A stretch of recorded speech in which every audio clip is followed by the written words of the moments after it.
Whatever happened to critical thinking? It's absolutely wild to see how people interact today. It seems like people are getting stupider. I don't think I'm just getting smarter, but there's got to be something to it. So climb aboard the DragonShip and let's ride to Valhalla.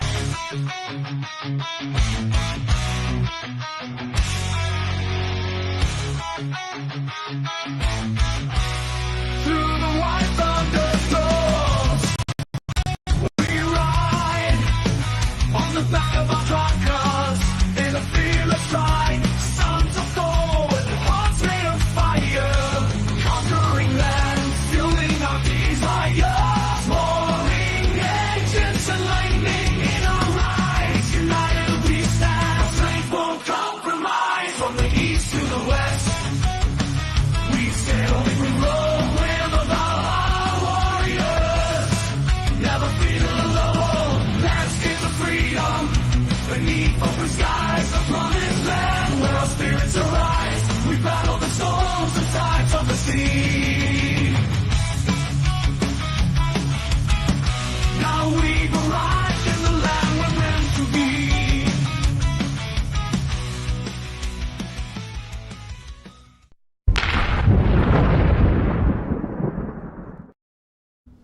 Oh, Lord. Oh, Lord. I am so excited for this. Today, talking about critical thinking, because, good Lord, I feel like I don't see it anymore in the world. I don't know if it's just me becoming the Cappy of this group and I'm just like the sour old man, or if I'm like bitter bachelor who's just holed up by himself on the land he won in that contest. If you guys remember that he won that contest, I think it was with I don't even remember right now. What was that? Daily Wire.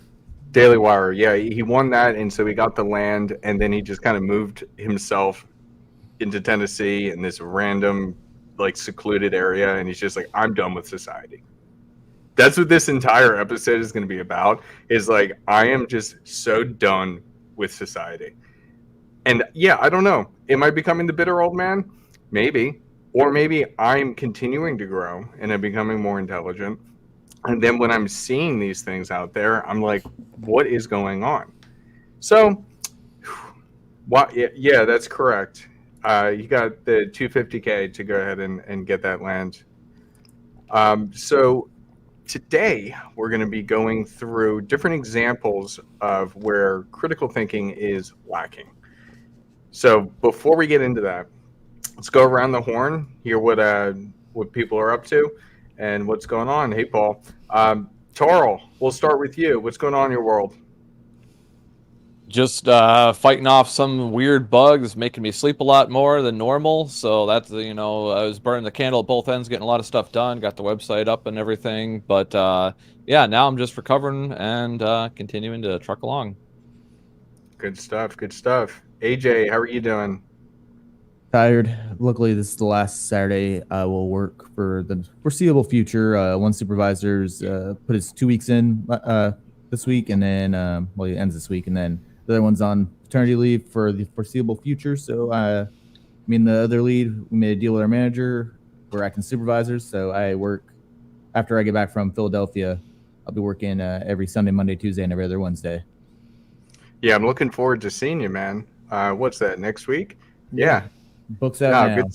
Good stuff. Oh, yeah, the book. Yeah, absolutely.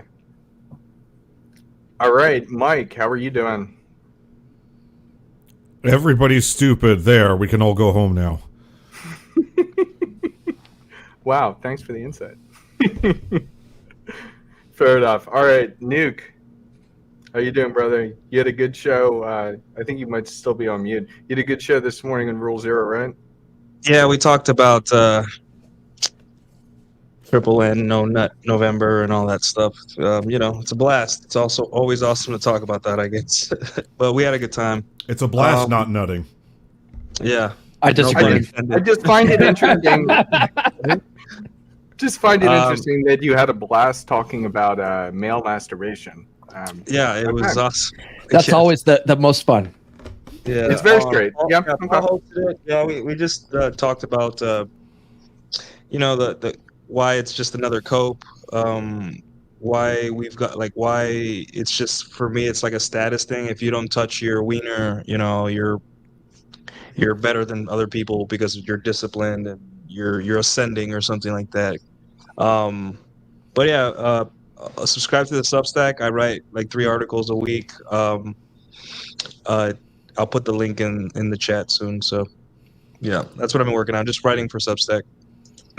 Good stuff. Good stuff. And then Paul, late to the party. Fantastic. Well, I was busy hosting Rule Zero and the discussion about men masturbating, so I had to go. important. I had to go rub one out after that. I was doing it during the show. No one noticed. Oh man, yeah. You know what I've been up to lately? I've been spending a lot of time in dead bedroom and relationship groups on Facebook, and it's just fascinating. Different people's attitudes in those groups. There's most of them, a vast majority of them don't want the problem fixed. They just want to bitch and moan and complain, including women. There's lots of women in those groups whose husbands aren't banging them anymore. And they always, my posts are always geared towards men. And all the women are always like, well, oh, what about women though? What about women? And then you look at their profile and they're all fat, ugly hags.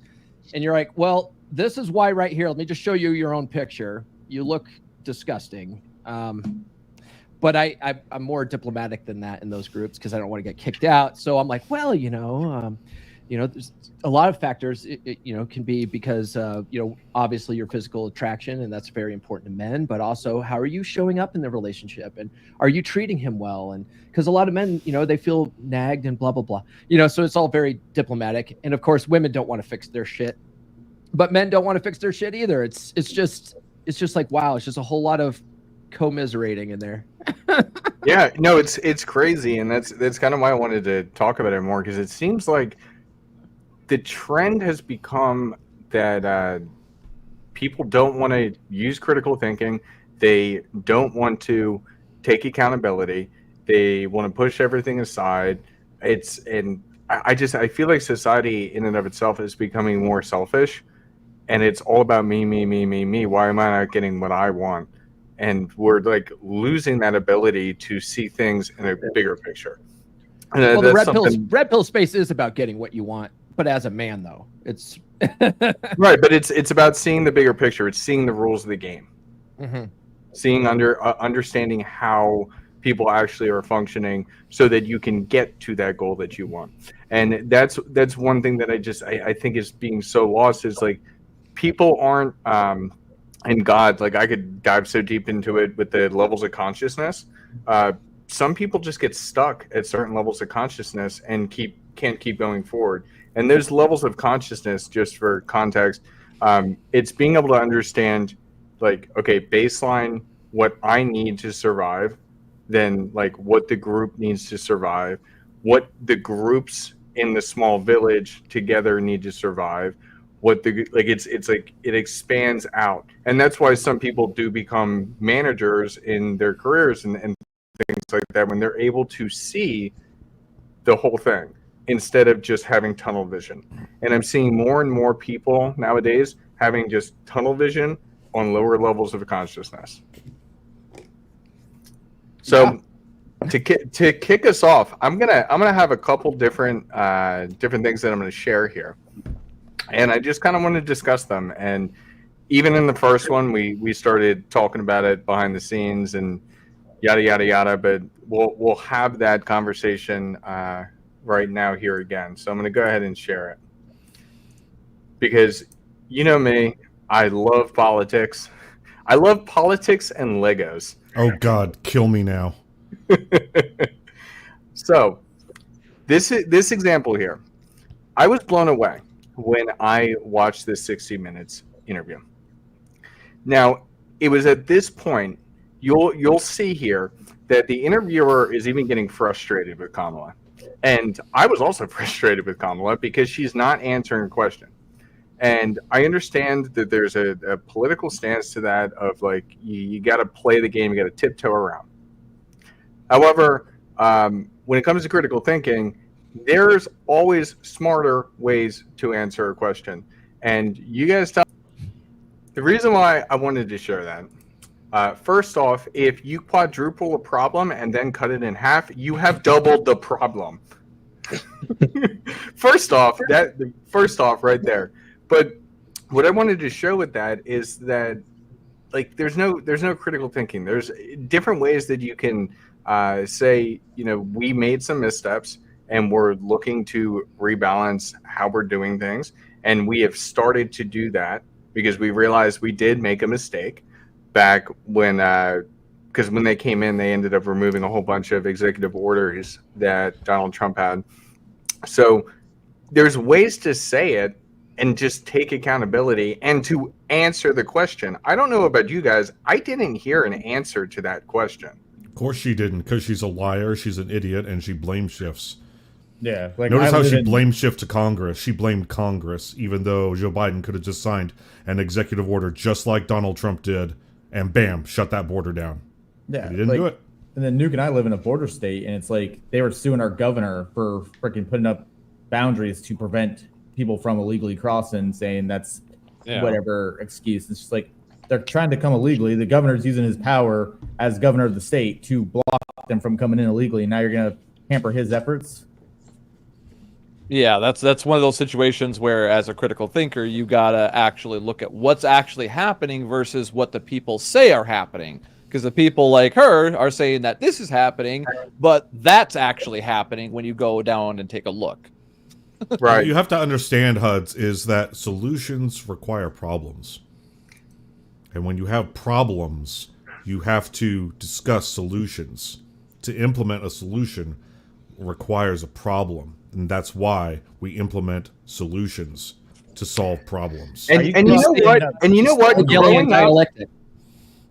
Growing up in the middle class and seeing the struggle, I can totally understand what you're saying, Mike. Have you guys Were you crossing Rahm Emanuel with Kamala together, like mixing them together? have you guys heard of that? The Hegelian dialectic Yes, before? yes. It's where the government creates a problem in order for them to come in and say, "Hey, vote for me. I have a solution here." Sort of thing. Yeah. It keeps them in power. Gavin Keeps them Newsom is the king of doing that. Rahm Emanuel said, "Never let a good problem go to waste." Yeah, Never let a good disaster go to waste. Never let a good pandemic go to waste. Well, that's why there's the a similar concept that I was introduced to called poverty pimping, right? These people that go into impoverished communities to try to help, but the thing is, if they actually succeeded in helping, they would be out of a job. So ultimately, they're not incentivized to actually solve the problem because their job depends on it. So they get put in a conflict of interest. Same thing with DEI consultants. Yeah, when I was in the political circles up in Washington, they called it Helping Inc. As incorporated. Well, there will always be poor people because of the Pareto principle. It's impossible for everyone that exists to be prosperous. So, yeah, if you cleaned up your city, then move on to the next city. Then if you clean up your state, move on to the next state. If you clean up America, there's a whole world out there to fix. So, yeah, and people will always be poor, and then loop back around and start at the bottom all over again. There will always be poor people. So I kind of disagree with that. Statistically, there will always be poor people, but I know exactly what you're talking about. Yeah. Okay. So really, what I kind of wanted to show with this, and what I'm trying to understand, is the critical thinking of because my girlfriend's brother was having a meltdown the other day. He's been a volunteer, and I don't mean to talk shade on him at all. I love him to death, but he has been a volunteer for the Kamala camp throughout, and he had an absolute meltdown regarding how stupid all these Trump voters are, literally just this week. So when we're talking critical thinking, and I'm gonna go around the horn on this one. So when it comes to critical thinking, how can you look at answers like this and say, that's the one, that's who I want to be in charge? It doesn't make any sense to me For me, the economy and foreign relations are number one. Just throwing the politics out there in this election. She's not going to be able to stand and talk down to a Putin or Kim Jong, whatever it is right now. She's not going to be able to do that. She's not going to be able to go toe to toe with these foreign leaders. So, what are we doing? And so, my question really is, and Paul, I'm going to start with you. My question is, how can you see this and accept it? Like, because we all experience this type of situation day to day.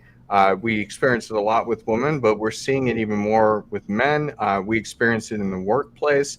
It's just confusing. So, like, how can you, I guess, just run off what I'm saying there? I don't exactly understand what you're saying or what you're asking. So how can you? So I guess what I'm saying, I know it's a lot of word vomit here. Yeah. How can you look at that? How can you look at that and say, that's my candidate, when it doesn't even make sense and there's zero accountability? Oh, well, it's pretty easy because people vote down party lines. It doesn't matter what she says.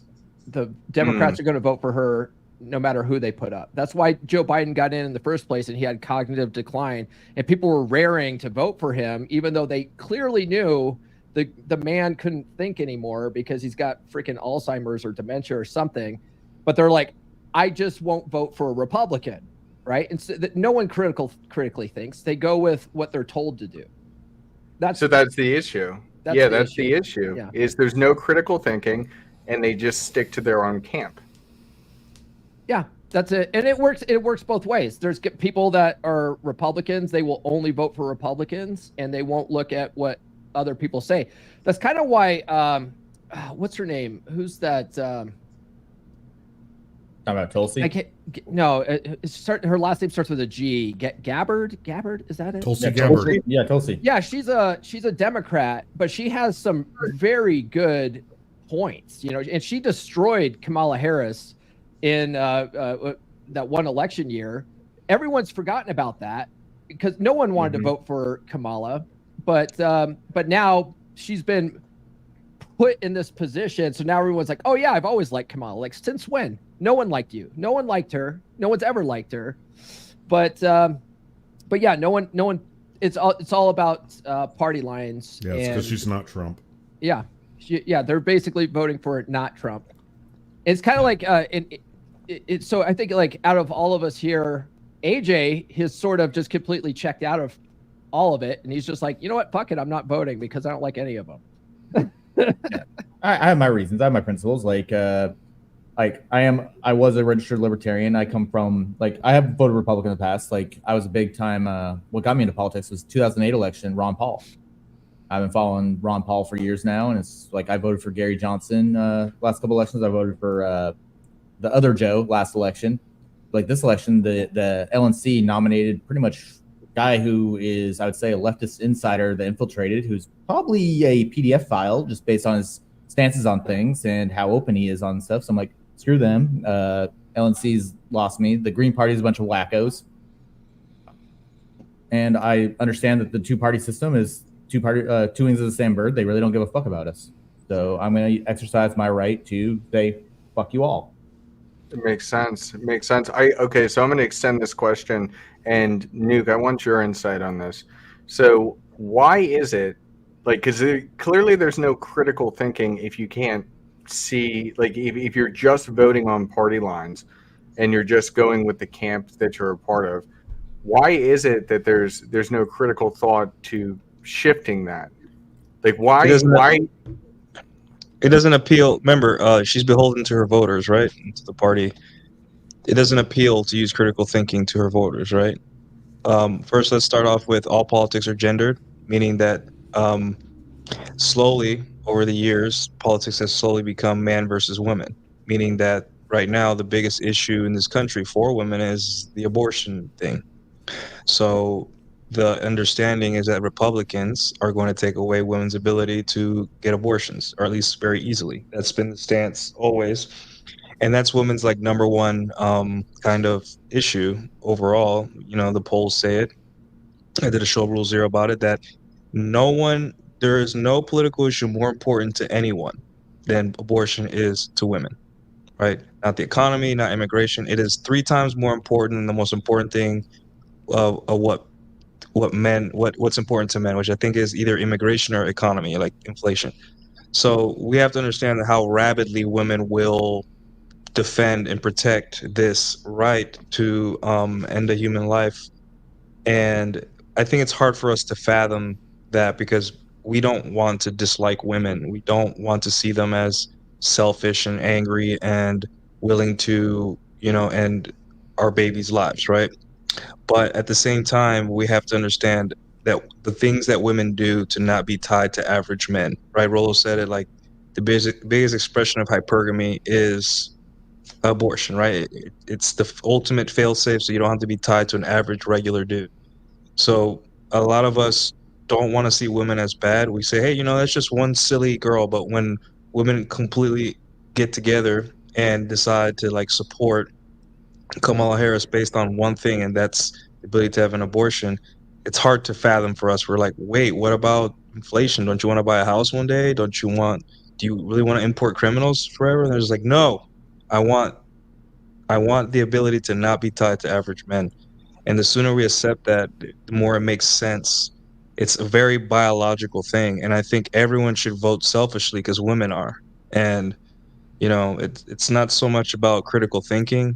It's about watching out for yourself because women are voting selfishly. And the only way to counteract that, if you want your candidate to win, men in mass are have to vote selfishly too, not for the person next to them, but for them and their family and the people in their life. I like that.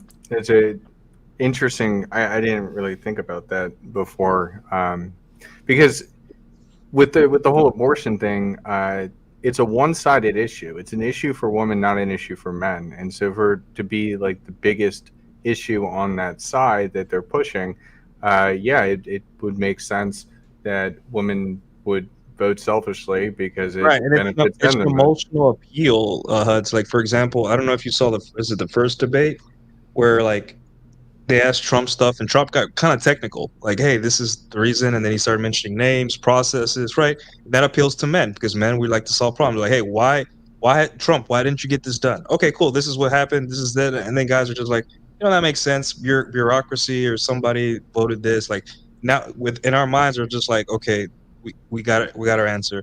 But the minute it was Kamala's turn to talk about, like, let's say abortion, it was an emotional appeal. She made up a scenario where it's like, a girl got R-worded, and she has to have the baby, and then she, made an example, and she knew what she was doing because she knows that her voters, excuse me, don't respond to facts and logic and processes, and hey, this is actually how it works. I can't do this. They respond to But that's emotional. exactly what I'm saying. That's exactly what I'm saying then, because then there's no critical thinking. Critical Right. thinking, There's no right yeah. because remember, it's about like even on the right, there's not a lot of critical thinking either because we vote for Trump because he's likable. People forget about that. It's not because of obviously, his policies are important, but it's because he's likable. It's because he shows up in a garbage truck after Joe Biden called half the country Yo, trash, right? that was That's the funniest thing. yeah, and you see how everyone's eyes light up when we see stuff like that and we're happy. And it's just because we really, on a deep level, men and women, we want to be kind of seduced, like The Art of Seduction by Robert Greene. We don't want to be won over by facts. We want people to be likable, to be accessible, able to connect with people. So when you saw Trump, or we saw Trump at McDonald's, or we saw Trump at being facetious and pulling up in a garbage truck, that's how women felt when Kamala's like explaining to Republicans that women who get R-worded need to have abortions or something like that. It's that same emotional appeal, and we're all part of that because we can all sit here and say, yeah, no, I like Trump's policies. Really, I like that Trump made fun of Rosie O'Donnell. That was the appeal for me. Like finally, a funny guy in office that seems normal, like seems like funny, and like you're like your bully friend that you've always had to make fun of people. Yeah, I can vote for this guy, and that's ultimately what the definition of politics is just being likable. It's basic sales. You know, Yeah. a lot of people like to think that the reason why they bought something was because it's the best price, or they really rationally put all this thought into it. It's bullshit. Most people buy things based on emotion and then justify it after the fact through rationalizations. But it's all emotional appeal, and that's what politics is. It's just one big sales game. Like, I put it in our private chat, the Colin Allred versus Ted Cruz Senate race. So Roe versus Wade got overturned in the Senate. Texas passed a pretty ridiculous, I'll admit, pretty stringent abortion law. Like, you can barely find out that you're pregnant, and that's like you're at the limit for abortion. And that was pretty smart of them for the Republicans. Yeah. I gotta hand it to, they finally did something like worth it. Yeah. So here's the thing where a lot of people get all emotional about it. Like, I can't get an abortion. The law says that they'll go after the practitioner, whoever did the abortion, will get sued. In all 50 states that I'm aware of, you can demand trial by jury, and there's also jury nullification. One person on the jury can be like, or sneak on there and be like, hey, I don't agree with this law. I'm going to find the practitioner not guilty. A lot of people don't have that ability to critically think like, hey, the law's in place, but there's ways around the fucking law. And you can also travel outside the fucking state. That's my biggest issue with the whole thing, is that when it comes to the abortion stuff and putting it in the state's hands, that gives you more power locally. And if you don't like locally how your state is running, then just move.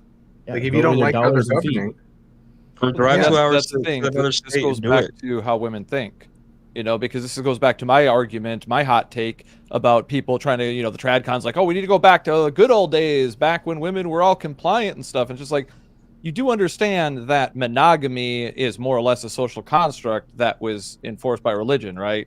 And now, like, feminism, the suffrage movement and all that, pushing back against that, as well as alcohol, was all just a pushback of men failing to lead back then, in the good old days, when men were supposedly strong and good leaders, right? But because, once again, they didn't fully understand female nature, why did all this happen? Well, women want the ability to choose. That is their number one job. As a woman, their job is to usher in the next generation. That's their job, right, guys?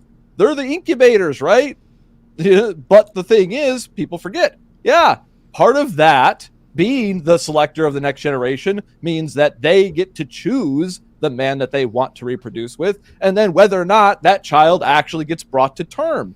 That women always reserve the right to change their mind.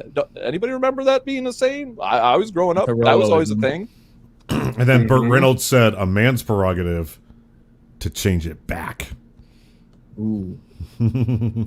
interesting. That's also the difference between, say, manipulation and persuasion. That's why I always like to draw a line in the sand between those two, because once again, is what he's going for, is that something that's bad for her and just good for him, or is it actually good for both of them? That's what I consider, in a relationship. Are you persuasive or are you manipulative? We did drink a lot before Prohibition. Holy shit, we drank a lot as a Still society. do. I had a lot last night. It was great. but like, as a society, we drank like 3 times as much as we drink now. It was insane. Yeah, well, there was a lot of those guys that were having the bad relationship at home situation, and they were going out to drink. That's why it was the right to vote, the prohibition of alcohol were the 2 main things the suffragettes were pushing for originally. People tend to forget that, though. Yeah, and the only reason why they would go every single day after work wasn't to release the stress from work. It was to not go home to the nagging wife. that once again, they didn't know how to deal with correctly, so they, instead of solving the problem, they avoided the problem of getting back onto the topic. Why do most people not want to critically think? Because they want to, it's easier to complain and avoid the problem than to actually address it. Do the work, people. It's what was Rolo say? Feels before reels. That's what it is. Feels before reels. That is, it's facts and emotions. Oh man. Well, anyways, that was a good discussion. I want to jump now to another example of critical thinking. If you guys recall, Johnny Depp went on a massive trial where he was being accused by Amber Heard of domestic violence, and he ended up losing basically his entire career over it. and there were certain aspects of that trial that didn't make a lot of sense. And I want you guys to help me understand the critical thought process that occurred when Amber Heard decided to poop in his bed.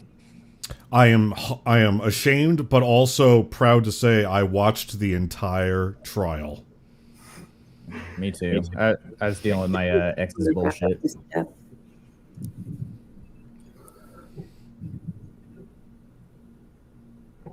It was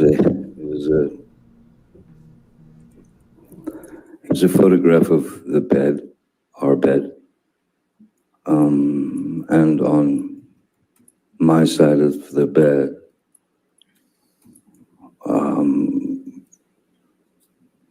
was human fecal matter. What a sound clip. I absolutely love it. But It's amazing. I love the my question and the purpose of bringing this one up is if you try and get into somebody else's head, right? I'm getting into Amber Heard's head right now. Don't do it. What did she like? Okay, if I poop on his side of the bed, then he'll give me what I want. Like what? Like I'm trying to understand. I always try and do this. I always try and see everybody else's perspective. The problem with it is What was she trying to gain? She's a cluster B. She's not trying to gain anything. She's just trying to fuck up everything. She's just a destructive fucking tornado. Well, AJ, Yeah. go ahead and explain the whole cluster B thing and maybe some of your experience. Like, what do you mean by that? So cluster Bs are a type of personalities which includes histrionic personality disorder, borderline personality disorder, narcissistic personality disorder, and the two antisocial personality disorders of sociopaths and psychopaths. She exhibited more on the borderline histrionics, and in general, and I'm going to quote Dr. Sam Vaknin, who wrote most of the literature that we use today on the cluster Bs. All cluster Bs are narcissists, just different flavors. So it's an outcry for attention or an outcry for destruction kind of thing. It's all part of the love bombing cycle where they love bomb you, devalue you, discard you, and it just keeps on repeating and repeating and repeating to get it to a point of a lot of them create what they call reactive abuse, and that's where you see during the court trials and everything with Johnny Depp where he's like throwing the glass and like banging the things, is because she drove him to the point, and now she's going to make him look like he's the abusive asshole instead of her being the abusive bitch. Mm.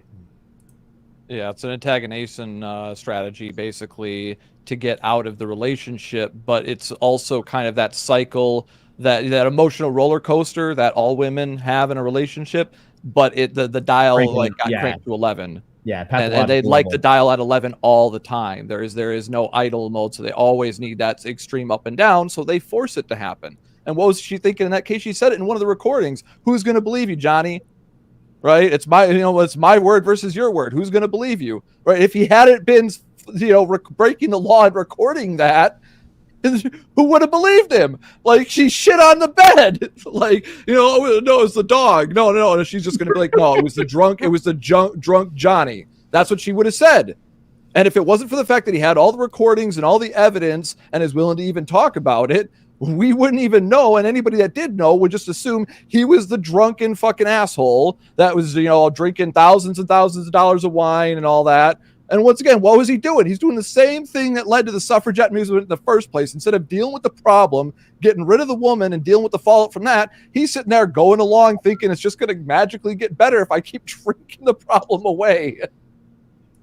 Yeah, it's not solving the issue. And that's a huge thing that I think a lot of men have is when they're in one of those toxic relationships, I guess it comes back to the scarcity mindset, and they just don't think that they can get something else again. So, or not something as good, or they're not willing to do the work. And Huds, to drive my point further, why you can't get in their heads, she blamed it on the fucking dog that's like 5 pounds. A 5-pound dog is not going to drop a dookie that big. Yeah, but logic doesn't matter because it's all about what is the most convenient excuse to push the narrative that she's trying to push. And that's what happens to all liars, is they always get caught eventually, tangled up in their own web of lies around their own ankles. Because that's what happens. You can't maintain that many lies forever, and it won't catch up with you. It will catch up with you. Huds, the closest way to even remotely possibly get into the mind of Amber Heard during that moment is to get in the mind of a feral toddler. Good.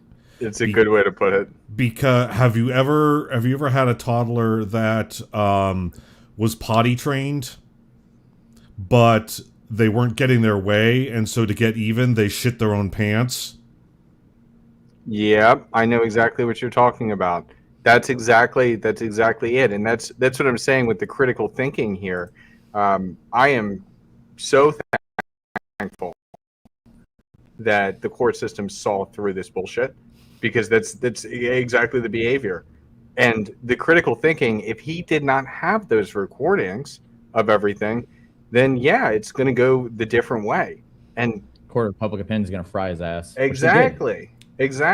And let's use some critical thinking. And we didn't have to use critical thinking here because he had the proof. And then you go on Twitter when the trial was over and you see all the women siding with Amber, even though she was caught in lie after lie after lie, over and over. His attorney just filleted her alive on the stand. It was female attorneys too. Yeah, that was one of the most beautiful cross-examinations I had ever seen. And the ones that got me were the bruise kit makeup, which is intended for like TV and Hollywood to create bruises, not to cover bruises up, because it has things like green and purple and yellow in it that are used to create bruises. You don't put yellow makeup on to cover up a bruise. And the photos where she doctored them. And so you had the original date of the photo that was undoctored, and then you look at the metadata of the photos with like the cuts and bruises, and the photo's been modified and it's been doctored. And so that right there did it for me. But yeah, going back to no critical thinking, there were women just online going, she didn't lie a single time. What are you talking about? Like, did you watch the whole trial? I know it was like 48 hours worth of trial, but did you watch the whole thing? They probably didn't. Of course they didn't. See, this goes When back was the last to time you got told no? This goes back to the sisterhood idea, the sisterhood uber alles. What's the critical thinking here that's going on? If you think about it critically, think about it a little sociopathically, you'd understand. That's the female nature. Going back to what is it that they want in that situation? Well, the thing is, they don't want Amber Heard to get away with doing bullshit, but all women know that they can get into their feelings, and they themselves might be prone to doing something like that. And what do women fear the most? Accountability. Consequences to their emotional actions. That's the regret that they hate living with, but that many women are stuck perpetually on repeat of living with that regret. The thing is they often create it the same way by enabling it in society. So anytime they see a situation like this, they're gonna say, no, we don't want that. But let's leave a secret little ripcord on the side, so that way if we ever got in that situation, we still got a safety net. What were you going to say, Nuke? Well, women aren't told no. You know, how many men are telling women no, like, hey, you're not going to do this, you're not going to do that, right? I think most men, they think that once they have the girl, their job's done. You know, part of keeping a girl, you know, I don't want to use the word in line, but let's say in line, is that you're going to have to be, you know, she's going to test you forever. And if a lot of guys think that their status or their money is going to keep them safe from women's, you know, true nature, and it's like, that's not true. Like, I know this is an extreme case, like the Amber, you know, and obviously she is cluster B, it's pretty obvious. But on a more here on earth level, I'd say that a lot of what we say are crazy women are you know, the crazy hot matrix, is that women that are hot get told yes and get free stuff and are constantly coddled against reality. And then when there's a reality that's faced, whether it be a breakup or whatever, they don't know, they've never developed the ability to like take no for an answer. So they act out, it just short circuit, they get a blue screen of death on their brain and they don't know what to do except for blame it on the guy, you know, just this weird erratic action. And that explains a lot. That's why when I see women act really out of pocket, it's just, yeah, no guy has ever said no to you. No guy's ever said we're not doing this and use this, like, you know, his assertive Bill of Rights and fogging and negative assertion, all that stuff. Every guy she's ever dated, every guy she's ever come into contact with, worked with, has always caved into her demands. So how could it be such a surprise that women act exactly the way they're treated, which is coddled? And that's why I say sometimes you may date a girl, she may be awesome, and then you'll realize, like, no matter how cool or awesome I am, I cannot defeat or bypass the hundreds of men in her life that have all coddled her. What am I gonna do, right? And a lot of guys stick to that and say, "No, I'm awesome. I can keep this girl alive." I'm like, "No, dude. Like, I can fix her." Yeah, you could be a Johnny Depp, which is a cool, laid back guy, and not be able to understand why is my wife or my ex-girlfriend shitting on my bed. And Wait, that's like, never what is happened going to you? on? It happens to every guy. Yeah, and it's Once crazy. I got dated What before happened- my ex, she got sick and shit the bed one time. Yeah, there's a crash and burn that happens, and it's really weird. Like, there are women that have called me from rehab because they hit a cop. Like, there's one chick hit a cop and she's in rehab and all that stuff. And when we remove consequences from women doing things, what do we expect? Do we expect them to, like, have this moral compass inside of them and be like, you know what? I no longer have to have protected sex because no matter what happens, I can get rid of the baby. And you know what? That brings now more diseases. Women are less responsible with sex, and now they have to deal with the trauma. Now they were supposed to be a good person for their next husband or boyfriend, but now they're not because there's just literally nothing shackling them. And that's not the bad part because I get it, capitalism, there's money in this stuff, but it's just like how everyone's just scratching their head. I'm like, how could Amber Heard shit on a bed? She's only a beautiful A-list actress who's dated billionaires and has always gotten whatever she wanted. How could she just be so crazy? And it's just like, dude, the answer is right there in your question. Well, it's like I this, a love lot that. of those guys that don't understand that, some women like to give oral. It's just like, oh, how could that innocent girl, like, no, that's a full-grown woman, and they can get pretty fucking nasty if they want to or feel the need to. I mean, what was that one astronaut that was crazy for that one dude? Yeah, she and put just the put on diapers on. and drove across the country. It's just like, Oh my they're- God. women can do some outrageous feats of physical prowess if they really are motivated to. They just have to be motivated. They're not as easy to motivate as men in the right direction. That's the key thing. But this is also why guys that are good with women understand how to motivate women. They are the motivation for the women. I was about to ask, was she in that guy's frame? But then I remembered, oh yeah, that's right. She was driving to, I think, kill his current girlfriend so that she and him could be together. So no, she's just crazy. Yeah, That he- is an insane she was story. solving her hypergamous problems If you in guys- the most literal sense possible. if you guys really want your mind blown, read Nancy Friday's My Secret Garden. Oh yeah, It's such a That book is disgusting, dirty. filthy book. I was like, about 2/3 of the way through, I was like, I get the point, and I stopped reading it. It's so fucking gross. The Like, I first get story in that book is fucked. I have to say though, Actually, there's a sequel to it as well. And if you God. read both of them, you really actually start to understand that the way Pornhub is right now is not that way because of men. ooh, interesting. Help stepbrother, I'm stuck. And even Sterling Cooper talks about that. Oh, Sterling's the one who first told me about that book. Yeah. Yep. Yeah, good Yep, man, and- good man. Yep. Yeah, so I want to transition here. I think all of what we're saying is very fantastic. I mean, what causes this? What causes women to act this way?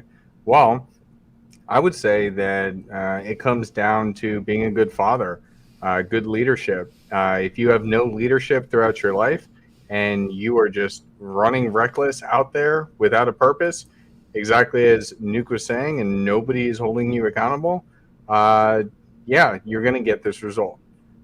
But you can become a good father if you develop a dominant masculine presence. Have you ever felt like you're fading into the background? Like the world doesn't want you to stand out, to be strong, to be masculine? You're not imagining it. For decades, society has been reshaping the role of men, leaving many feeling lost and disconnected.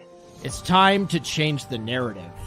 In A Dominant Masculine Presence by R.P. Thor, discover the path to reclaim your strength, your confidence, and your identity as a man. This isn't about fitting into a stereotype.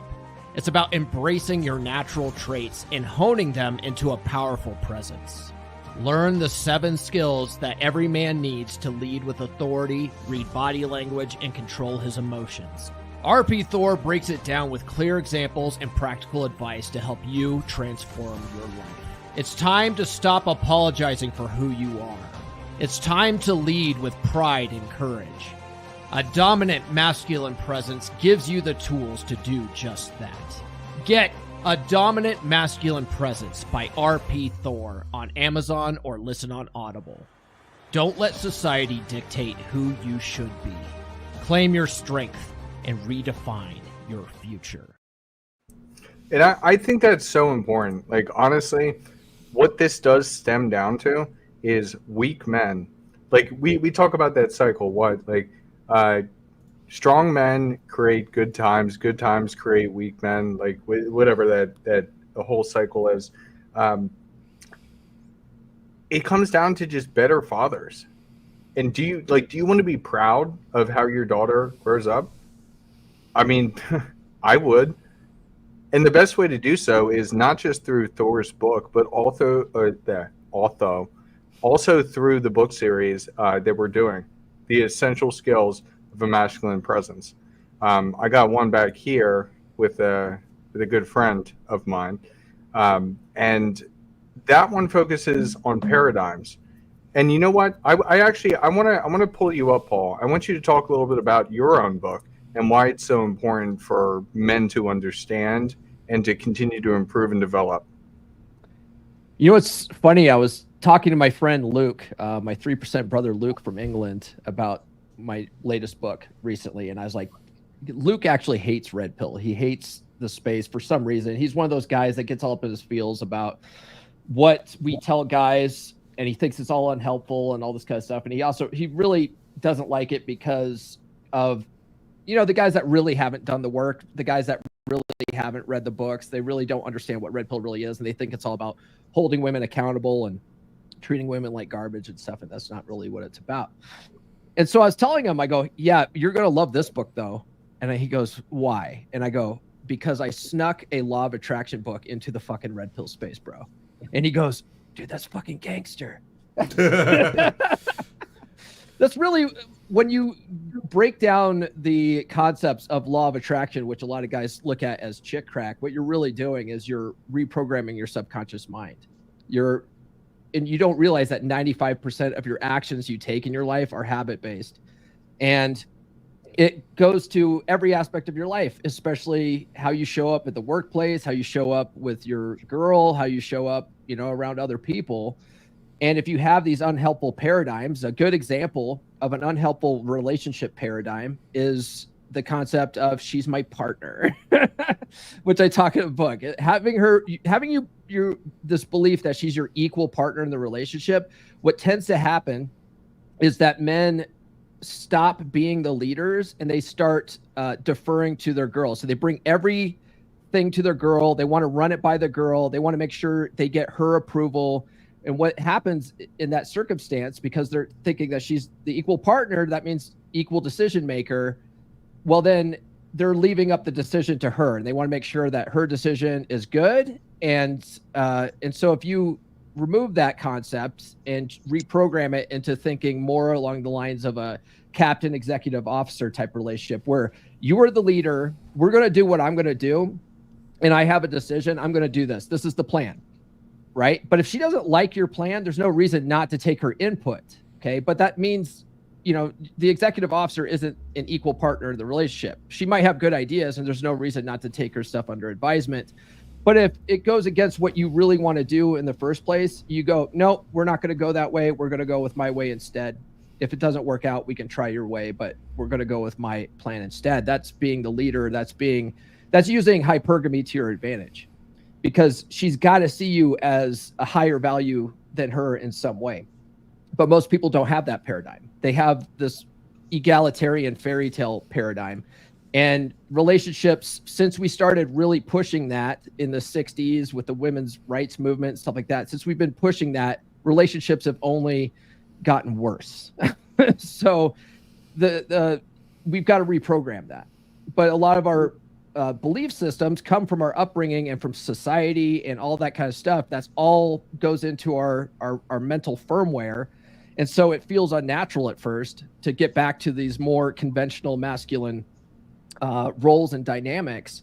But once you do, miracles start happening. You actually start seeing women responding better because they are more in their feminine energy now that they don't have to be the decision maker. So a lot of that is what I talk about in psychology paradigm. And I think it's actually like a fantastic framework for guys to understand, okay, where do I actually want to be instead of where I'm at? There's one thing you said there that kind of blew my mind, is it feels uncomfortable once you go back to those, I guess, traditional or whatever ways of masculinity. It does. It absolutely does feel uncomfortable. And I want to actually throw it to you, AJ, off of that, because as we're developing all these different skills, there needs to be emotional control with what's going on. And I'm pretty sure you wrote a book on it, right? Yeah, right here. Essential skills of the masculine presence, psychology, emotion, learning how to cultivate emotional durability, which is actually fitting for this time of year, considering it is an election year. Emotions are going to be high. Plus, guess what, guys? We're moving into the holidays. Holidays and election season. What a combo right there. People get really depressed during Christmas. Yeah. So my book gives you tips, tricks, and techniques on developing emotional durability and just being that oak, as Ryan puts it. You don't want to be the stone, but be the oak in the relationship, whether it's professional and or romantic. That way people like your loved ones will see you as a leader, or your coworkers and your superiors will see you as a quote unquote leader, or somebody who can successfully and without like freaking out lead through certain evolutions or get the task done as necessary. Awesome. It's good stuff. And that's kind of where I wanted to go with all this, is we don't have women in this world, or men. We don't have women or men or anybody in this world that acts this way if they are raised with a father with that dominant masculine presence with the right leadership style. And that's what's so exciting about this entire book series that we're putting out. And Wraith has an absolutely fantastic one as well. We got more on the way. I believe Donovan's is coming soon. Mine's going to be coming soon as well. Mine's going to be about navigating this digital age that we're living in, because everything just seems to be about social media. It seems to be about dating apps. Okay, how do we navigate that? Because everything's shifted very quickly. But before we hop into the next one here, I want to give a call out to our super chats. Siege G, I love you, brother. I really love you, brother, and I love you. I love you for giving me shit on the last stream that I did. That was funny as hell. So I appreciate you, and let's see if my buttons work. Hey, nice. Yeah, that worked. Awesome. Well, thank you so much, brother. Always appreciative. And then as well, Ken Rose with the $5 super chat. Thumbs up. Whoop. Appreciate you guys. Very much appreciate you guys. All right. So, talked about a lot of things so far. Talking about this critical thinking that's going on. I want your guys' help here on understanding the critical thinking that's occurring with this clip, because I'm having a little bit of trouble understanding her logic train. You know what? I'm going to put that full screen. Do you want to come back to my place? And I was like, sure, but I'm not going to sleep with you. Like, that's not happening. And he was like, that's totally fine.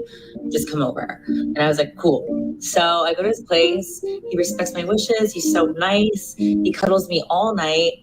And I'm like, are you gay? Like, what? And like, I just wanted him to like try, and then for me to be like, no, you know what I mean? I wasn't gonna sleep with him. Now I feel ugly. No, we do not, in fact, know what you mean. I love this. Now, I'd like to jump in on this one because that one's sir. That one's a classic. That one's a classic, right? Oh, That's a it's so classic good. shit test. It's a classic anti-slut defense. Women don't agree to go back to your place without fully knowing that something's probably going to happen. And so, but they'll throw that out there because they don't want you to think that they're a slut. They don't want you to judge them, right, for being a little too easy. So they go, okay, yeah, I'll go back up, but nothing's happening. You know that, right? And so that's why it's the perfect type of thing to be like, well, you're the one that brought it up, you know, or whatever. You know, there's lots of different ways to handle that. Like, of course not. I'm a choir boy, and I don't do that sort of thing. And then you bring them back anyway, knowing full well that you're going to do some Kino escalation and put the moves on her. And then she's probably going to put up some last minute resistance. And then you go, okay, yeah, no problem. Yeah, you did say that. You're right. And then go back to drinking or whatever, and then try again later. She just wants to know that you'll stop when asked. But as soon as she trusts you and realizes you're not going to blab to everybody else and that you will stop when asked, she's like, okay, let's go for it. Charlie in the chocolate factory, you got the golden ticket, my boy. Right? I swear I've never done this before. Right. It's all guys applying male logic to female. Like, women are not like us. We don't hold each other to our word. They don't hold each other to their word. They don't always say how they feel. They say things that make them feel good in the moment. We have to stop applying the male experience to women and thinking that they're like us. They're not like us, for the love of God. They're not like, please, guys on the internet, guys that are watching this, stop thinking that women are like us. They don't want guys. They want you to just get it. They don't want it to be explained to them. They just want you to just get it. It's called game for a reason, because it's a game and they don't want to know they're playing it. Yeah, she actually did come right out and say it. That's she said, the adult version of red light, green light. That's the thing. Like what you're talking about, the last minute resistance, you know, the anti-slut defense, all this stuff. It's the adult game of red light, green light, you know, and like you said, women don't want to know they're playing the adult real life version of red light, green light, but that's what they're doing. And they want you to just know the rules. If she has to explain the rules that, oh, when I tell you to stop now, I want you to just like cool your jets for a minute, but then reinitiate in a minute. It's not a game so anymore. Don't feel ugly. It's not a game anymore. As soon as she life. tells you the rules. Yeah, but as soon as she shares the rules, it's not a game anymore. It's not fun. It's just what needs to be done to get to victory. Well, she told all the guys watching her TikTok the secret. She did tell them what to do. It was like, it's the man's job to try, and it's the woman's job to say no. Yeah, and that's that coquetting, right, from the art of seduction, right? That's something that's a classic archetype for a reason. That's what a lot of women, that's what femininity typically embodies, is that coquetting. They want to tease you to see how well you perform, if you have desire for them, and if you can control your desire for them. That's usually what the peacocking phase is about, is you displaying desire and also control. If you show a good balance of desire and control, they'll usually let you go. But otherwise, most of the time, you're going to get a big red light, and you might get a fucking penalty if you push too far when she gave you the red light. Nothing turns a woman on more than acting like sex is the most boring thing in the world to you. When she's like, sticks her butt in your face or her tits in your face, and you're just like, yeah. If you're just not reactive to it, yeah, they're like, wait, what? Then she does the "are you gay" thing. That's because now she's feeling rejected, so she's like, shame. Right, and now she wants to try harder. Yeah, well, Huds, it's a hilarious dynamic. To Nuke's point, Huds, let's go after the guys then, because we're talking about critical thinking and logic, and Nuke is right. We can't be expecting women to think the way men do. So I have a question. This was it stepbrother, brother-in-law? You said earlier in the show. That's working. No, her actual brother. So your girlfriend's brother. Yes. Okay. Is he single? Yes, sir. Okay. Like Sneaky fucker game. is he in a relationship often? Is he Never. in a relationship? Never. Okay. Is he a virgin? Does he have any game at No. all? Okay. And I'm not going to share a lot of personal details, but let's Right. just say he's not successful. Okay. So then, would you say then that he has issues thinking critically and thinking logically? The weirdest thing about this is that he doesn't. He's very successful in his job. I'm not going to give any more details in specifics. I'm going to keep everything general and obscure. But he's very successful in his career, but his career requires him to be very analytical. And he is very logical, very analytical. Everything follows a logic train except for his relationships with women. And his politics, apparently, because if he was applying logic to the Right. situation, and Everything there was no outside of face to the work. can. Yeah. So what is his logic train for Kamala? Is there one I at have all, no- or is it just There isn't one. There isn't one. It's party. It's party. It's sneaky fucker game. That's Is what it it comes though? down to. I think it comes down to sneaky fucker game. Yeah, a champion for the women. Yeah. Well, it comes down to the arguing for the majority, right? You know, because they say that, oh, it's for democracy. Well, democracy is just fancy mob rule is all it is when you really break it down. But this is why the same reason why the women don't want it to, why they were mad at Trump for putting it back to the states, even though that still gives them more power technically. But what does that not give them? It doesn't give them the permission card. No, you're missing from something. the entire governing body. You're missing something.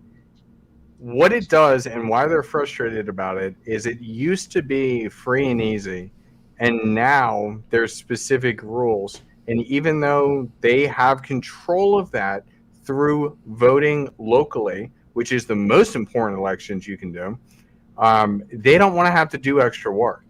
And so because of that change, now they have to do extra work, and women don't like extra work.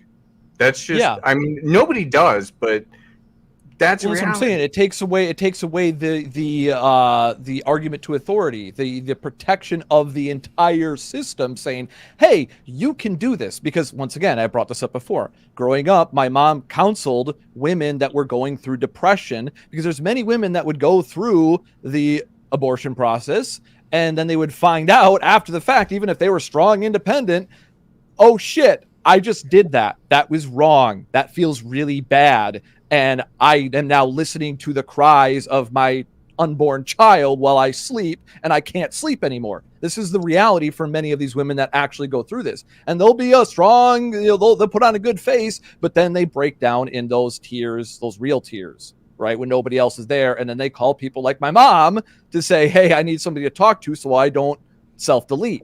And that was something that was going on back in the early 90s that I grew up with and saw, that the women know the truth. They usually come up with an excuse, and this is where they want the excuse from the government, because that gives them what do they all need? What does all this other stuff need? They need that plausible deniability so they don't feel bad about what they did. And if they have to get into their car and drive 700 miles to cross state lines, that's intent. So then the plausible deniability is no longer there. Do you have that story, Mike? I'm sorry? Do you have that story, the astronaut story? Because I know exactly what you guys are talking about. Not readily available. Okay. Not on hand. It's absolutely wild. But I was talking about. If you don't mind pulling it up, though, if you don't mind searching it, I would love to talk about it, because, oh my God, that was an insane story. And we've seen this like so many different times. I'm trying to think about this. The one, you know what? I need to look it up myself. And Jody Arias. Is that right? Is that ringing bells? The Yeah, astronaut? okay. I have Lisa Nowak. No. That's a separate story. Was the state killer? Jody Arias, I believe that's the correct one. She was with a guy who was like super religious, and they had this like on and off weird relationship, and she did the same type of thing where she planned his murder over this. Again, no critical thinking. Their lives were not going to align, yet she essentially entrapped him, and then when he felt comfortable, made him feel comfortable, and then boom, killed him right there in his bathroom. And even so, like, just not taking accountability. Oh my God. I'm like remembering all of it now. If you watch, because they do when you're in one of those interrogation rooms, it's 100% filmed. And so in that filming, if you ever want to take the time to go ahead and watch it, you'll see her switch all over the place when people are not there because she knows she's being filmed, to when people are there. It's very, very bizarre. And I think that that's the perfect way to understand, like, you need to have your eyes open. And what we talk about here with like Red Pill, it's about having your eyes open to the computer system, which is essentially what the Matrix is. Just have your eyes open to reality and how people are actually interacting. And then you can actually see the layout and then move accordingly.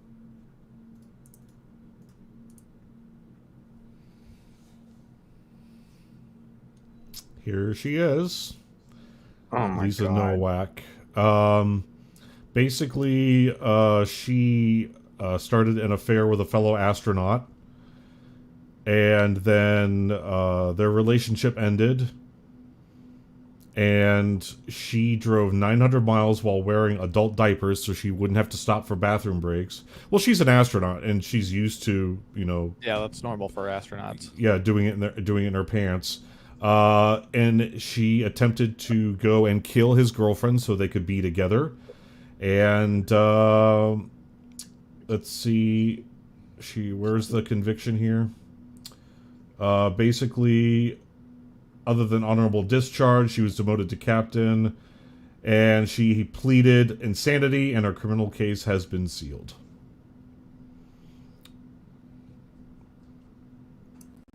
Unbelievable. That's just one of those examples of why I warn girls when they say like, "Oh, I would never do that for a guy." Like, all that tells me is you haven't met the guy that you would do it for yet. Right. Because there's always that one guy that a girl, if she meets him, she will absolutely malfunction. And girls think they're emotional when they're around a guy they kind of like or whatever. It's those guys where they absolutely are scared to be around because they know they have no control around them, and they're scared to make themselves look foolish. Because they will absolutely, logic goes completely out the window, and now they're functioning on full-blown emotion, doing stuff like that. They are one good dicking down away. And so, guys, if you want to vicariously re-experience the story as close as you can, watch the movie Lucy in the Sky with Natalie Portman as the astronaut.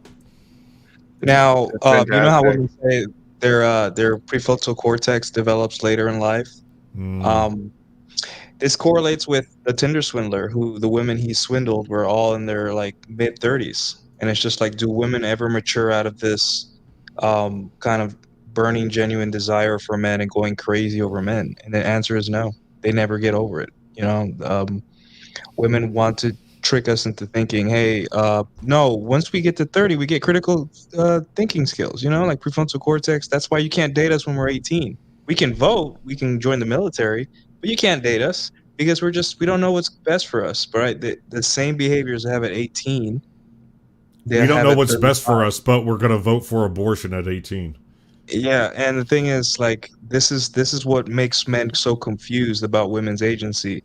And that's the purpose of feminism. If you're confused about whether women have agency or they don't, or are they silly little creatures that we need to take care of them, or are they strong, independent, and they don't need us, that's the point. It's supposed to confuse you. It's supposed to put like a a veil over your eyes to kind of like have you guessing for the rest of your life, right?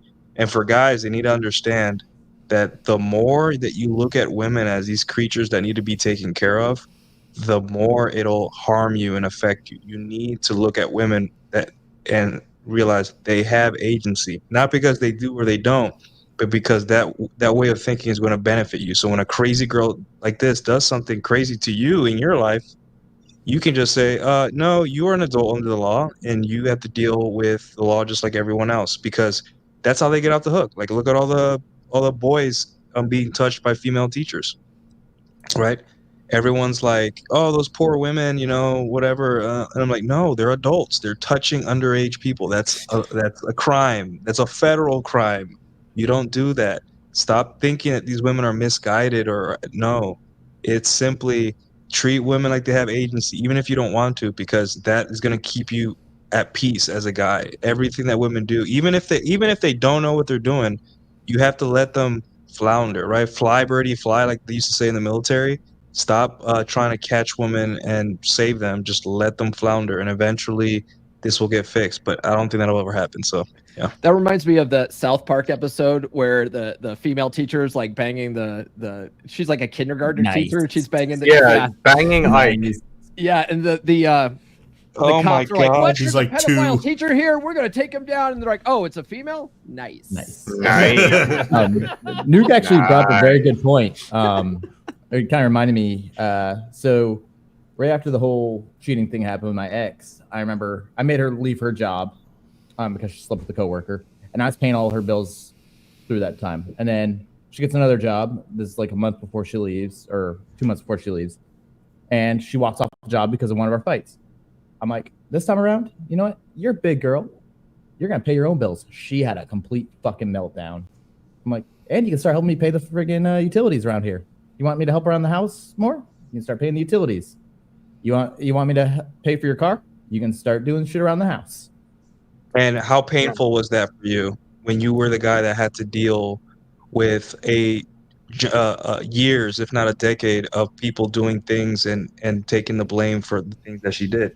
Now it was your problem to deal with, and you simply said, "Hey, you're doing this," and it literally broke her mind because she was used to like, banking, hey, she was banking on me coming to her rescue when she walked off the job, and I'm like, no, the last time you left your job, I asked you to leave, and that's why I took care of your shit. This time around, you did it on your own doing. You can take care of it yourself. My parents grew up with nothing. They come from Dominican Republic, so from their stories and their demeanor and growing up, being raised by my parents, I got the feeling they didn't have a lot of privileges, right? For better or for worse, I think that was good for me to kind of see what is possible if you don't have an American citizenship, right? So I'm very thankful that I was born in this country. But one of the hardest things, especially for dating women seriously, is that I couldn't fathom how spoiled people were in this country sometimes, how good we have it, and how much work it takes to keep this all going. So like you'll see a podcast, or even in public, if you go in public to a coffee shop, a group of young women discussing things that, like, if my mom wished she couldn't even fathom, like, I don't like this coffee. I prefer pumpkin spice coffee. I like to go to this coffee shop, but the one down the street is better. Like, my mom didn't even know where her next meal was going to come from, right? And women are discussing what flavor, what form of carb is better for what day.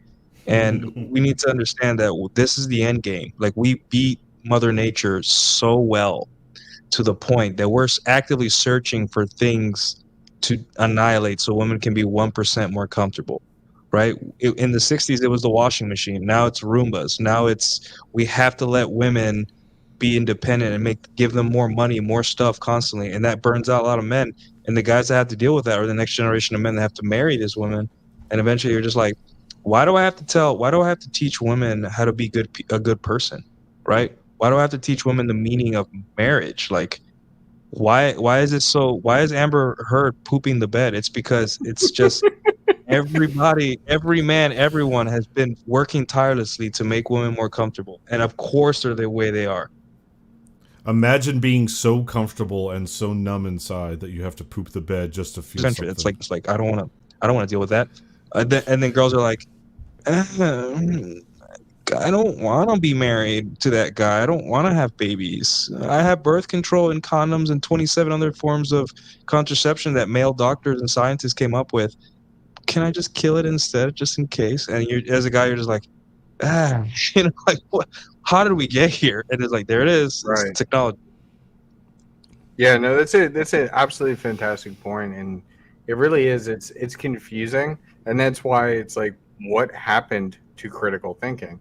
And I honestly think that it is because I think it's honestly because we because what is that cycle? It's the strong men create good times create weak men, weak men create bad times create strong men, and then this cycle continues. Yep. That's exactly what we're talking about.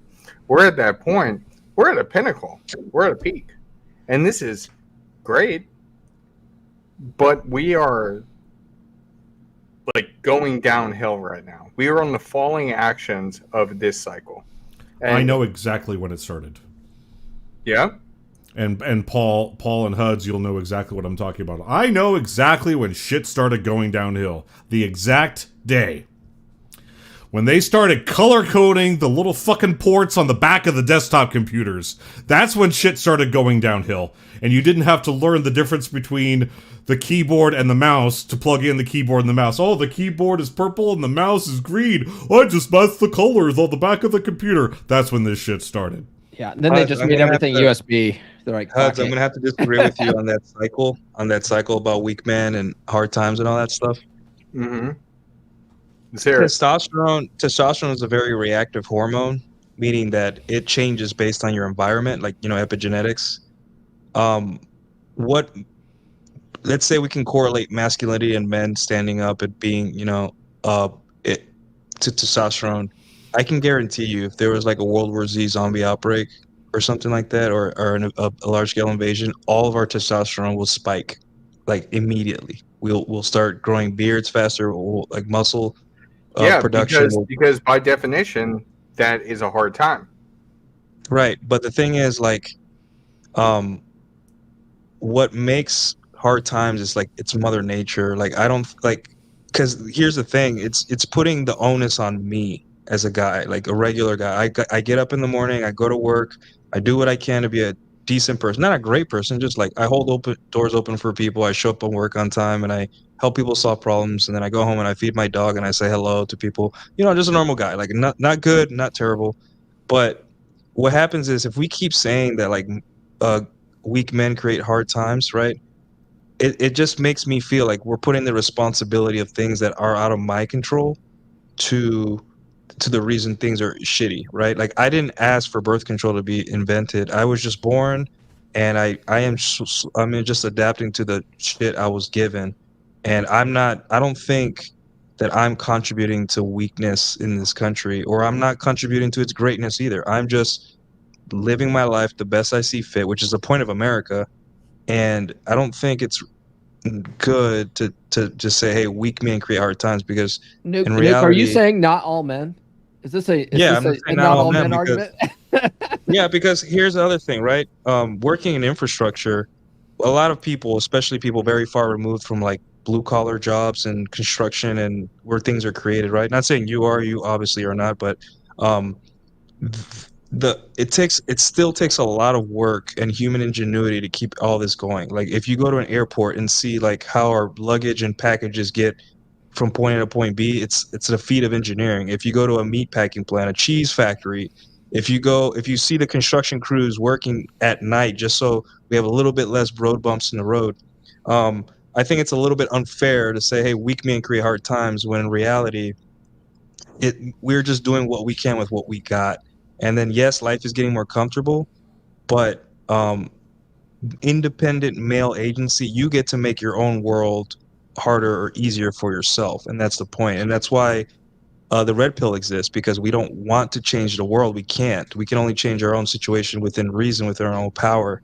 So if we keep blaming the collective of men for a consequence that they can't fix, that they didn't cause, and they can't solve, right? All that does is give women more power, because they're going to be like, oh, you guys did this. And I'm like, I didn't do anything. I was born. in Queens, New York, 1989, and I'm just trying to live my life the best I see fit. So Yeah. here's my combatant to that.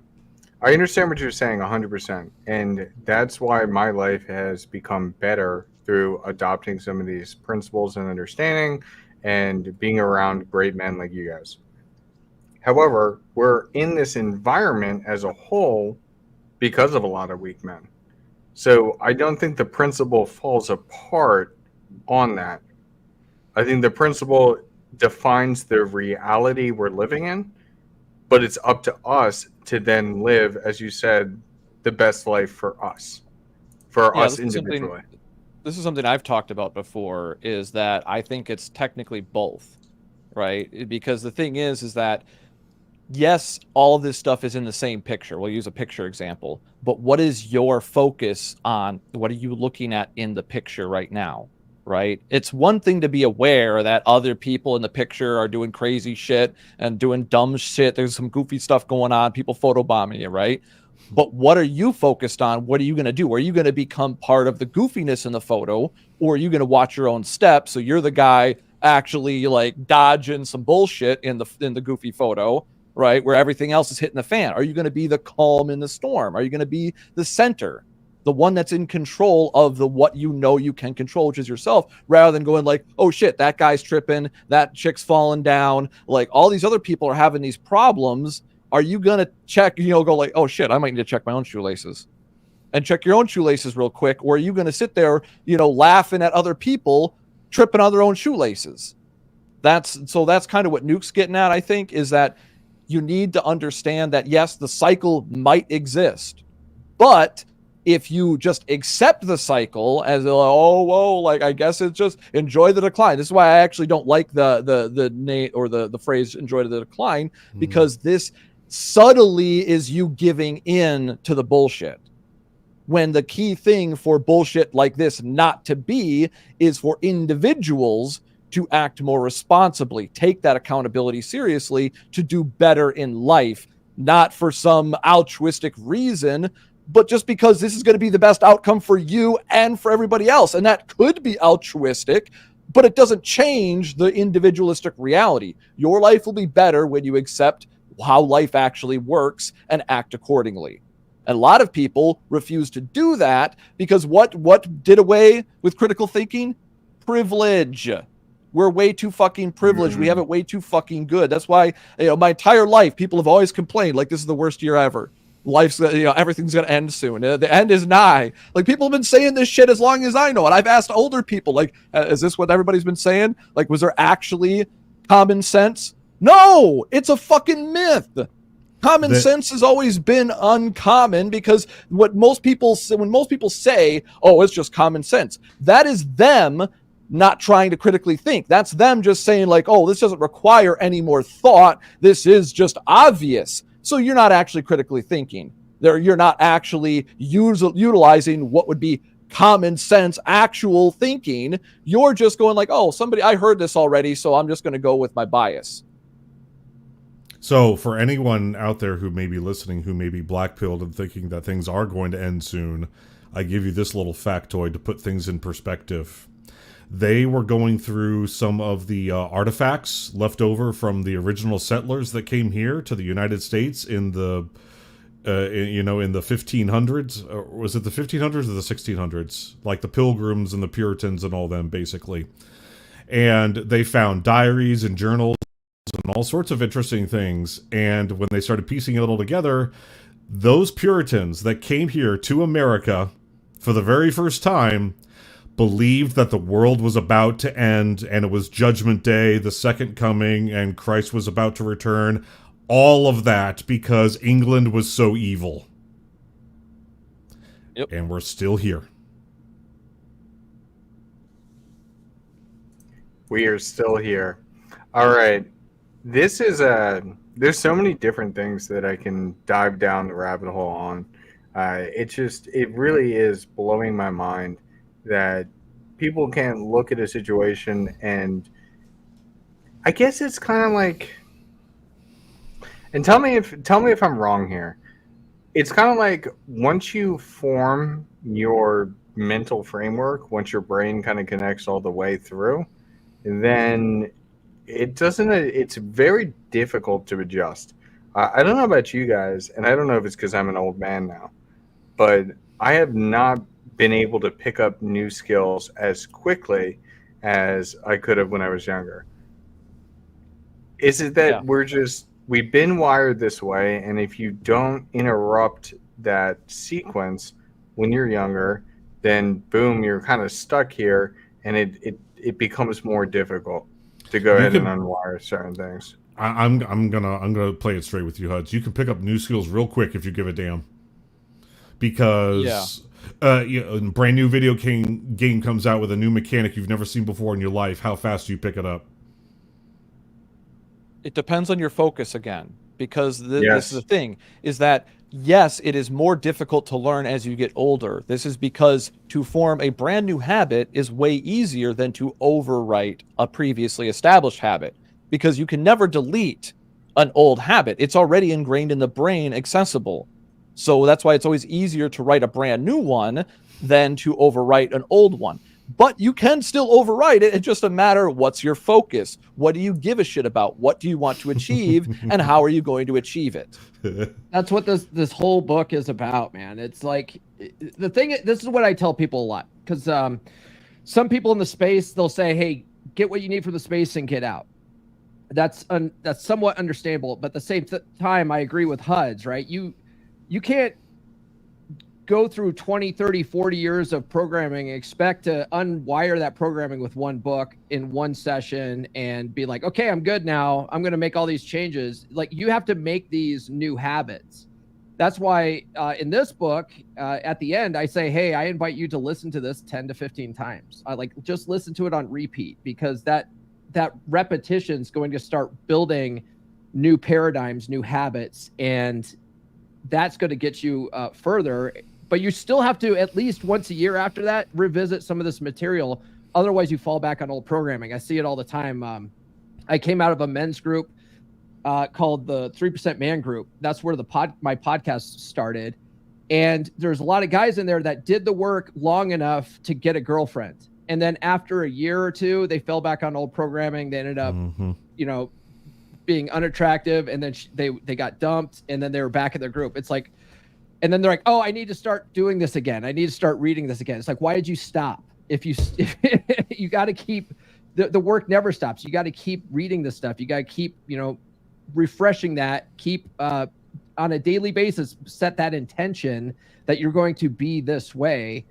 And that develops that new habit. And then after, another 10, 15 years after that, where you've just really made that the new habit, now that's just who you are, But, it's rewiring the programming. It's a really good point, because I've noticed that, and I'll be, oh wow, this is funny how the light's coming through. It's like God's talking through you right now. Yeah. My God, Paul.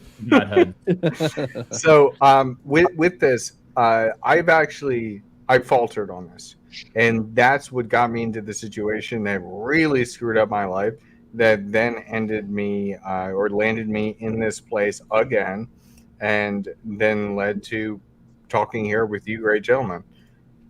It really is wild when something that works, why would you throw it away? Just because it worked and just because your life's getting better doesn't mean that you should neglect it. And that's essentially what people do, is they take certain advice, certain information, they put it to practice, they get what they're looking for. I mean, hell, I have a client, older client, this is like 2 years ago, but I had a client that did the same exact thing. I taught him all the tricks, and then boom, he got a stunner. And I actually met her the very first time they met too, because they met at an event, and I came like 2 hours after they had met, and he just threw away everything that he knew just because of the fascination of this new relationship. And so it's very important that you don't forget how everything works, Otherwise, you could find yourself in a trap. And that's exactly what she did. She had him in a trap and then pulled the rug out on him randomly, even though I warned him. I was gonna say there's Yeah, in terms of getting into new hobbies, right? Here's a problem. Like a lot of people say they want to get into something and they think they do, but that's because they haven't done the research until to like know what it takes. Also, they don't create lesson plans for themselves to manage expectations, right? Like if you want to get into music, let's say you want to learn how to play piano, right? You'll say like, wow, I can't move my hands at two different speeds or two different things at the same time. And I'm like, yeah, that's normal. You don't know how to play piano yet. So what happens is, instead of looking at, you have to take it in bits and pieces and manage your ego, because you may want to play Beethoven's third movement, which is one of the hardest piano pieces, that I can think of, right? At least for me. But if you play Mary Had a Little Lamb at the beginning, you may be able to slowly and incrementally learn how to play piano at a good pace. You're not a prodigy, right? You didn't start learning at 11. But what happens is when guys pick up new hobbies, they want day 100 results with only day 5 experience. And the same thing with women, same thing with everything. You have to manage your expectations and realize that you're human. And what makes people quit this stuff is that first they never wanted it in the first place, or they don't understand like the lesson plan. They'll get a teacher and then they'll like, why am I not getting better? I'm like, because this is hard. This is hard. People pay a lot of money to see experts do this because it's difficult. So you just got to break it down, learn the inflection points. Every skill has an inflection point that will spur you to motivate to keep going on, right? Like whether like in a video game, you beat a hard boss and you may want to turn the game off for the night. You're like, wait, no, I'm going to keep playing because I feel like I just built confidence because I beat this hard boss. Piano, you learn how to play for release and move your hands at different paces. That's motivating. You're like, I can do this. Holy shit, I can actually do this. With women, it's sleeping with 2 women in the same week. You'll be like, holy shit, no one cares, and I didn't know I could actually do this. And then that spurs you. But until you get to that point, it's going to be difficult, and you may lose motivation. It's well put. It's well put. Guys, we've been going on for a while. I think that this is a very interesting. Oh, hello, Pearl. How are you doing? Always love seeing you hop in. And you know what? We've been talking a little bit too about, having more women on the show. So let us know if you want to come on sometime. I think that would be absolutely fantastic to riff it up together. But we're at kind of the end of the road here. I think it's very interesting. It's a very interesting thought process to like go through. All right, what is really going on and how can we be better? Because that's what it's all about. How can we be better? So I want to go around the horn. I'm going to go around the horn and I want everybody's final thoughts, what's going on in their lives, how you can find them, yada, yada, yada. But guys, seriously, take a look at the world around you and actually critically think about it. Because if you don't critically think about it, you just get lost in whatever flow is going to be going on. And I see a lot of people getting lost in that flow going on. But I'm going to go ahead and start with you, Tarl. Yes, sir. So going back real quick to what you said about the neurology thing. Yeah, to write a new habit, just to establish a new habit, it takes a minimum of 21 days of repetition. That's just to establish it as a new habit. That doesn't guarantee you're going to adhere to it. You still have to choose every single time to adhere to those habits. At any point, you can give up and fuck off. That's the catch-22. You have to continue to put in that effort. If you don't, if you don't use it, you'll lose it. Same way, if you don't use your muscles, you lose them. If you don't use your brain, you lose those. Those patterns become weaker. Those connections become, looser. They won't be accessible as easily. And what you said is that, when you establish a pattern, it does make it more difficult to write a new pattern. And you will reverse justify. When they did a treatment to treat epilepsy at one point, where people with severe epilepsy, they would actually sever the two halves of the brain, the connective tissue in between. I can't remember what it's called off the top of my head. Apologies. But they severed that. And what they found was very interesting is that basically one half of the brain can actually understand speech and talk and stuff like that. And the other one just kind of goes along for the ride, but will ultimately justify what the other one does. So basically the concept in sales that is talked about, that you'll make an emotional decision that you think is logical, but you'll backwards rationalize it to justify the original sale. That's part of that justification module that we have in the brain, that anything you do, your brain will take whatever information it has currently and use that information to justify almost perfectly anything you do, even if it doesn't rationally make sense, right? You can verify if it's bullshitting you or not because you can actually check the information. But the issue is that when both those halves of the brain are cut and your brain's not able to communicate, we're able to see behind the curtain a little bit about how our own free will works. And the answer is uncomfortable. Free will is a choice. If we don't choose, it's just like breathing. You can control your breathing through conscious thought, but if you stop thinking about it, you're still going to just breathe. Same thing with everyday behavior. If you don't consciously control what you're going to do and how you're forming your thoughts and your actions, you will go on autopilot. You will stop doing the things that are difficult. You will do the things that are easy. This is to conserve calories naturally. Human beings are naturally lazy due to scarcity of calories. But once again, our human biology has not caught up to the privilege of our current environment. And that's where we're struggling right now to come to terms with our own privilege. That's why I acknowledge my privilege. I grew up poor, damn near homeless twice. But I live in a very nice place and I'm very privileged now and I acknowledge it. And I want other people to acknowledge their privilege too. Why? So you can learn to do better. You can overwrite over those old patterns and build new habits, but you're just going to have to choose to do it every fucking day. And if you don't, it's on you. Oh, that is brilliant. Where can people find you? WakingParadigm.com. I'll post a link in chat. All my shit's right there. You can find me. Anything I'm doing will be available there. That is fantastic, Tarl. I love how you just summarized that. Let's move to AJ. So final thoughts. I was gonna say one thing with that last little segment before I get my final thoughts. Is there is one way that's not really the best way to get some neuroplasticity back, but Paul from Apex Mindset mentions it. You need trauma sometimes to help you rewire the brain. So not suggesting everyone go down that route, but it is a route.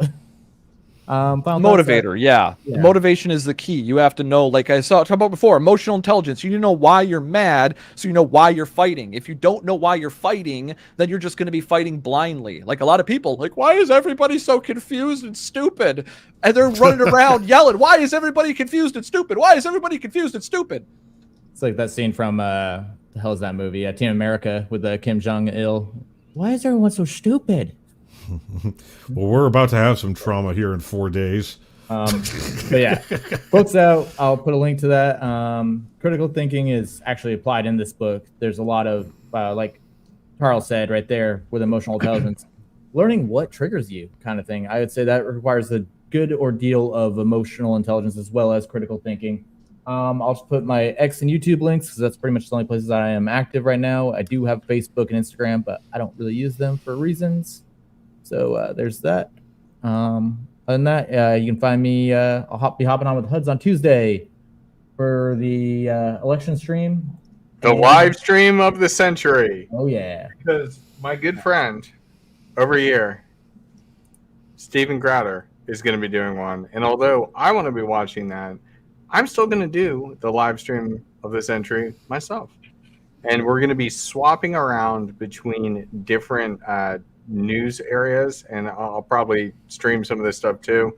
Hopefully it doesn't get copyrighted, but it probably will. But it's just important. It's important for people to understand what's going on and then move accordingly. And one last thing with the election coming up, reason why I'm Team Noda, Team Giant Meteor is because of, I would say, critical thinking. I understand the dynamics involved in Washington to a certain degree where I realize like they really don't care about me. So I'm going to be selfish. I'm going to vote my own way. That's my critical thinking. You should vote for yourself. Do the write-in ballot with your own name. I thought about that.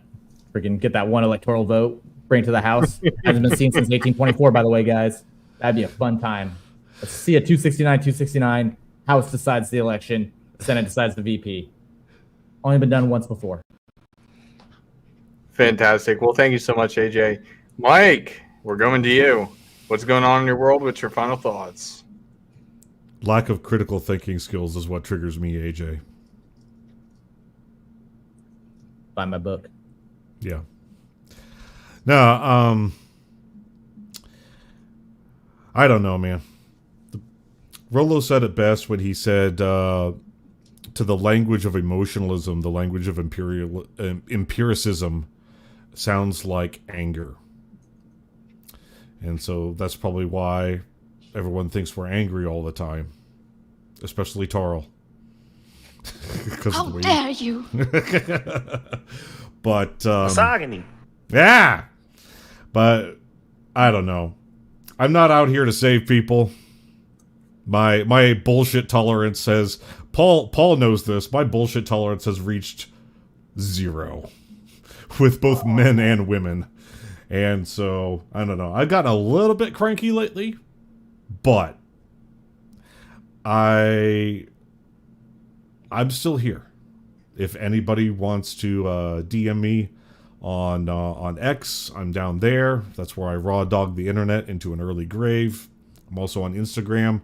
That's where I keep things a bit more happy, a bit more joyful. Food, celebrities, nights of the shots of the city at night, nature, things like that. So I have two sides to myself, much like I have two sides to my brain. Have a good weekend, gentlemen. Love it. Love it. Love it. Love it. Nuke, what's going on in your world? And what are your final thoughts? I think I said everything there is to say.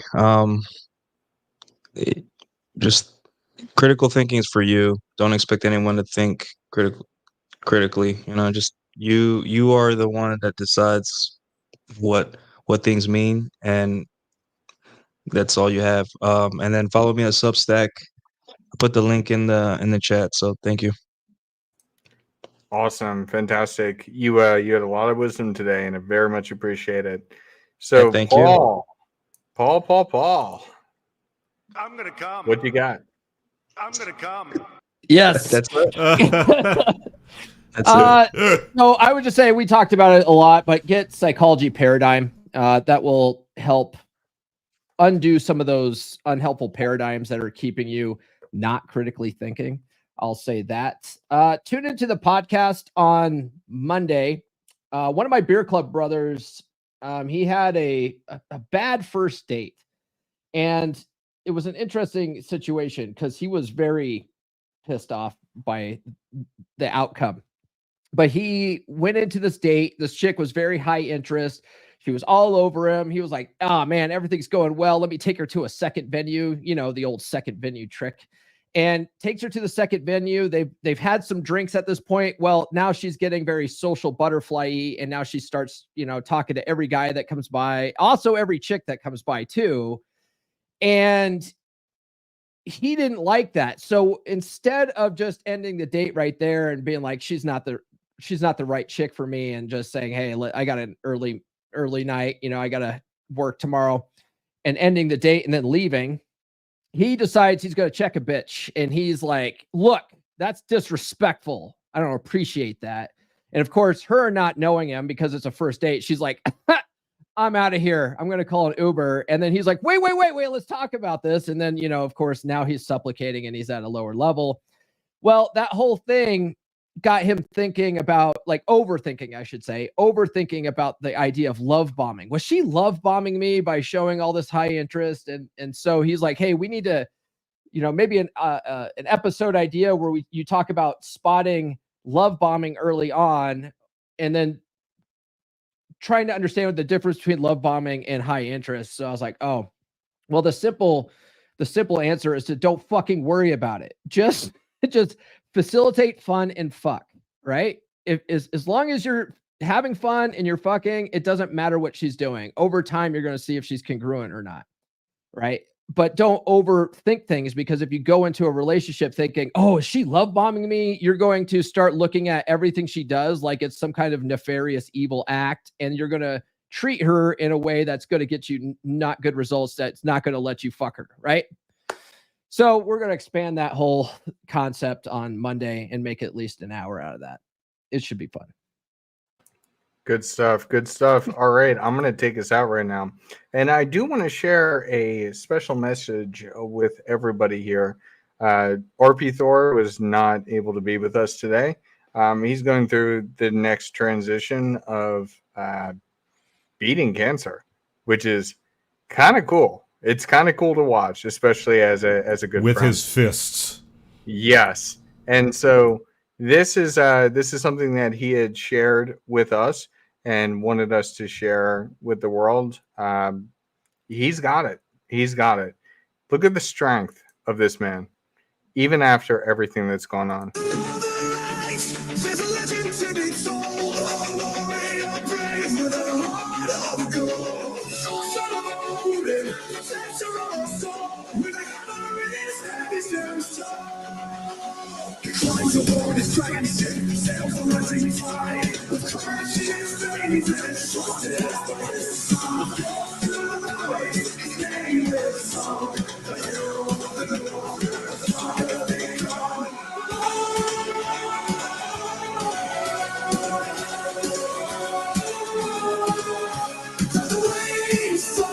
Protector of mankind, the thunder will roll and the lightning blind. With a voice that roars and a heart so bold, the spirit of the Vikings and stories untold.